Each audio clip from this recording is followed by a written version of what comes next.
ऐसा है कि मैं हमारे नामदार हमारे लाडले मुख्यमंत्री एकनाथ जी शिंदे सर का आभार व्यक्त करता हूँ।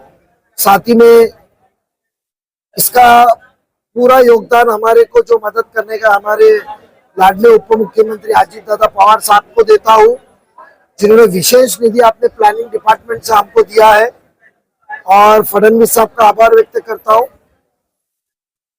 2 साल से इलेक्शन नहीं हुए महापालिका के, हल्के के अंदर कुछ बहुत जरूरी काम थे, कुछ टेक्निकल काम थे जो आवाम को राहत दिलाने के लिए बहुत जरूरी थे, मसले हल करने जरूरी थे। वो डिमांड हमने राज्य शासन महायुति सरकार के पास की थी। आज सब हम महायुति के घटक है, राष्ट्रवादी कांग्रेस पार्टी के पदाधिकारी है, सभी हम महायुति सरकार में है, तो हमने विशेष निधि की मांग की थी। और पहले टप्पे के अंदर, ये पहला टप्पा है, आने वाले दिनों में बहुत से इंशाल्लाह दादा उप मुख्यमंत्री साहब की तरफ से, शिंदे साहब की तरफ से हमको आने वाले हैं। तो ये पहले टप्पे के अंदर 50 करोड़ रुपए का निधि आवाम के लिए मिला है और इससे आवाम के अंदर जो जरूरत काम थे सभी हल्के के कुछ कामों को लेकर 50 करोड़ रुपए का निधि दिया है।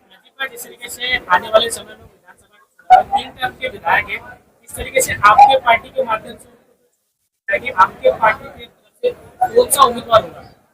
हमारे पार्टी के ही वो उम्मीदवार थे, घड़ियाल निशानी के ऊपर ही हमेशा चुन के आते थे। तो इस वक्त घड़ी की निशानी पे जो भी उम्मीदवार है, कुछ है हमारे पास में, लोगों ने चाहत जाहिर की है, वो हम पार्लियामेंट्री बोर्ड के सामने रखेंगे। और पार्लियामेंट्री राष्ट्रवादी कांग्रेस पार्टी का बोर्ड और ये महायुति घटक के हमारे प्रमुख नेता शिंदे साहब, माननीय मुख्यमंत्री, इनको विश्वास में लेके कोई ना कोई नाम चुना जाएगा। बट वो उम्मीदवार जब चुना जाएगा, बट वो उम्मीदवार को जिताने की जिम्मेदारी राष्ट्रवादी कांग्रेस पार्टी की तरफ से, क्योंकि राष्ट्रवादी के उम्मीदवार है वो हमने लिए। इसीलिए सब ज्येष्ठ माजी नगर सेवक, माजी महापौर, माजी विरोधी पक्ष नेते, ज्येष्ठ पदाधिकारी सब मिलकर आज हमने बिस्मिल्लाह शुरुआत की है। आपने बहुत काम गिना दी मुंब्रा में, जैसे कि मुंब्रा में शौचालय नहीं है, तो कहीं ना कहीं देखो, आज हमारे सामने कहते हैं कि आने वाले दिनों के अंदर स्पेशली कलवा और स्पेशली मुंब्रा के बहुत मुद्दे हैं जिसको ना के आपके सामने सिर्फ लाना है, बट उसके साथ साथ वो मसले भी हल करना है। और हम इलेक्शन के पहले ही 90% मसलों का मुख्यमंत्री माननीय एकनाथ शिंदे के हाथों उद्घाटन हुआ था वो ब्रिज का, बाईपास के ब्रिज का। वहां पर 25 जून को एक हादसा हुआ, उसके बाद से लेके सेफ्टी वॉल जो लगाने की मांग है वो निरंतर की जा रही है, लेकिन अभी तक प्रशासन की तरफ से उसको लेकर कोई भी संज्ञान नहीं लिया। आप इतनी निधि की बात कर रहे हैं, इतना डेवलपमेंट की बात कर रहे हैं, तो उसके लिए कब कदम उठाया जाएगा? ऐसा है कि आपको मैं बता दूं, इसके लिए आप कहा कि एवरी वीक एक मुद्दा आने वाला है। मैं आज आपको खुश करने के लिए झूठ और कसम ना मैं खाता हूँ, ना झूठ बयान करूंगा, ना मैं कभी ये कहूंगा कि मेरे कब्र मैयत के ऊपर से चल के जाइए। मैं ऐसे कोई बयानात करूंगा नहीं। मैं आपको कहता हूं कि टोटल सिर्फ वो हादसे के ऊपर नहीं, हमने कल ही उप मुख्यमंत्री साहब से मुलाकात की है। आने वाले दिनों में टोटल बाईपास आत्माराम चौक से जो शुरू होता है तो वाई जंक्शन के अंदर जो आवाम के लिए जो सेफ्टी वॉल है, जो सर्विस एक्सेस रोड है, ना कि वो बट जो एक बिल्डर के बारे में आप क्यों नहीं तहकीकात कर रहे? वो बिल्डर किसका आदमी था जिसके लिए आरएमसी आया था और वो आरएमसी गलत जगह पे डाला, पलटी हो गया, जिसके वजह से जो सम्राट नगर के अंदर कुछ नाबालिगों की मौत हुई। सम्राट नगर अलग है, बाईपास का वो, अरे बाईपास से ही उतरा ना वो, और जो सुनो वो किसका था। और सेकेंड चीज, जो वो बाईपास का आप बताए जो हादसा हुआ था, उसके लिए जो सेफ्टी वॉल है, जो प्रिकॉशन लेना है और उसका सर्विस रोड जो लेना है बाजू का, मेरे ख्याल से राजू अंसारी ने वो सिफारिश किया था, बट निधि अभावी वो टप्पा नंबर 2 में रखा गया है। और वो सेफ्टी वॉल की मीटिंग आने वाले दिनों में माननीय उप मुख्यमंत्री साहब के दालन में लगने वाली है।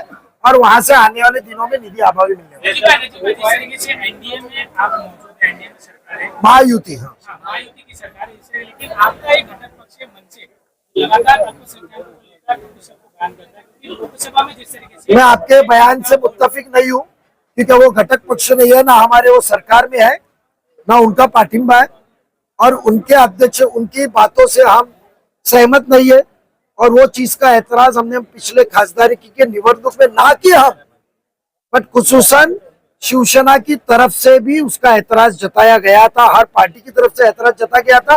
वो हमारे घटक पक्ष नहीं है, और मेरे ख्याल से आप थोड़ा अपडेट हो जाइए। कल उनके अध्यक्ष ने बयान भी किया कि वो विधानसभा अलग लड़ रहे, तो थोड़ा सा वो हमारे घटक पक्ष नहीं है, तो गलत बयान न कीजिए।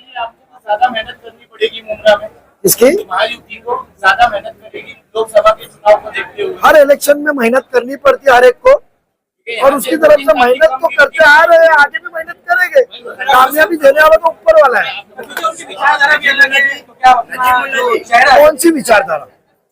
जिस तरह का भी एक सवाल यहाँ पे किया गया कि वो विचारधारा के बयान दिए, सुनो, वो विचारधारा के हम नहीं है, वो विचारधारा के रहते तो जो अल्पसंख्यक के लिए जो डेवलपमेंट के काम किए गए हैं वो काम होते थे। जो अल्पसंख्यक के लिए वक्फ के लिए अभी निधि उपलब्ध करून दिया वो होते थे। जो अल्पसंख्यक के लिए मदरसों के लिए पैसा लाया गया वो होते थे। जो जिंदगी में कभी पिछले 2099 से हम सियासत में एक्टिव है, उस दौरान से मैं कहूंगा कि माइनॉरिटी के लिए कभी इतने फंड उपलब्ध करोगे। पूरे महाराष्ट्र में पिछले 4 महीना पहले 750 करोड़ रुपया सिर्फ मुस्लिम अल्पसंख्यक बहुल इलाकों के लिए, कब्रिस्तानों के लिए महाराष्ट्र में दिया गया।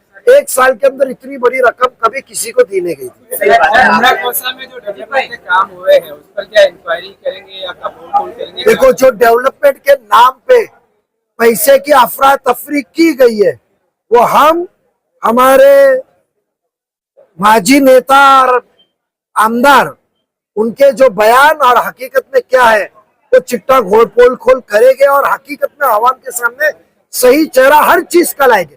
कितना वो पर्दा डाल सकते वो डालेंगे। कौन भगाएगा? आमदार भगाएंगे जितेंद्र आवाज या एकनाथ शिंदे जी भगाएंगे? दोनों में से किस पे मोहर लगाएंगे?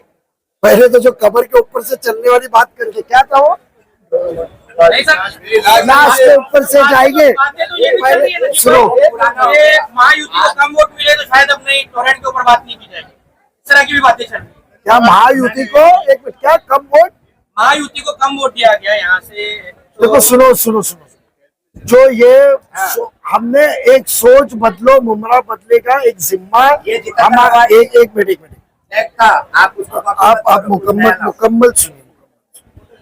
मुकम्मल सुनिए। पिछली जो बातें होती है, पिछला जो साया होता है वो एक दिन में जाता नहीं है।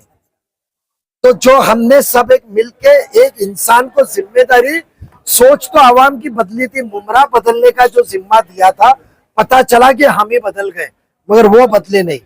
तो जो तुमने मुद्दा उपस्थित, एक मिनट मुकम्मल, जो मुद्दा टोरेंट पे आपने उपस्थित किया, पहले मैं आपको कहूँ कि जो मुमरा के आपके दिमाग में डाला गया है ना कि तुम वोट दोगे तो तुम्हारे काम होंगे, तो पहले तुम ये सोच अपनी बदलो। वोट की राजनीति करने हम वहां नहीं आ रहे सर। टोरेंट के ऊपर हमने पहले ही कहा विशेष प्रेस कॉन्फ्रेंस आने वाले दिनों में ली जाएंगी। हाल ही में कुछ वीडियो वायरल हुए हैं, किसी और के ऊपर इल्जाम डाला गया है।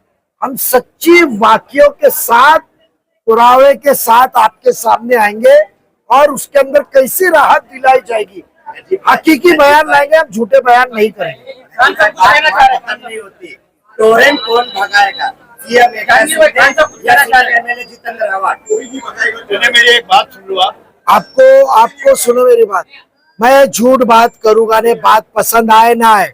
मैं आपको कहा राष्ट्रवादी कांग्रेस टोरेंट से ही एमएलए बदलेगा। तुम्हारे सवाल खत्म हो जाए तो जवाब देता, जवाब देने ही नहीं देते आप। तो आप कौन बनेगा करोड़पति मत खेलिए ना। ऐसा लग रहा है सरकार से भी ऊपर टोरेंट है, कोई खिलाफ में बोलने को तैयार नहीं है सर। क्यों नहीं बोलेगा खिलाफ में? सुनो मेरी बात, क्यों नहीं खिलाफ में बोले? अपनी मनमानी कर रहे हैं सर, वो सुनो मेरी बिल भेज रहे हैं, आपको मैं क्या कहता हूँ, बिल भेजने का ठेका किसका है?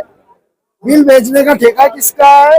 जो मेरी लाश के ऊपर से। तो सही टॉरेंट के लिए मैं आपको एक अलग प्रेस कॉन्फ्रेंस दूंगा, उसमें विशेषता आपको पूरी आजादी होगी, पूरी आजादी के अंदर आपको टॉरेंट के ऊपर बयान करूंगा। मुमरा शहर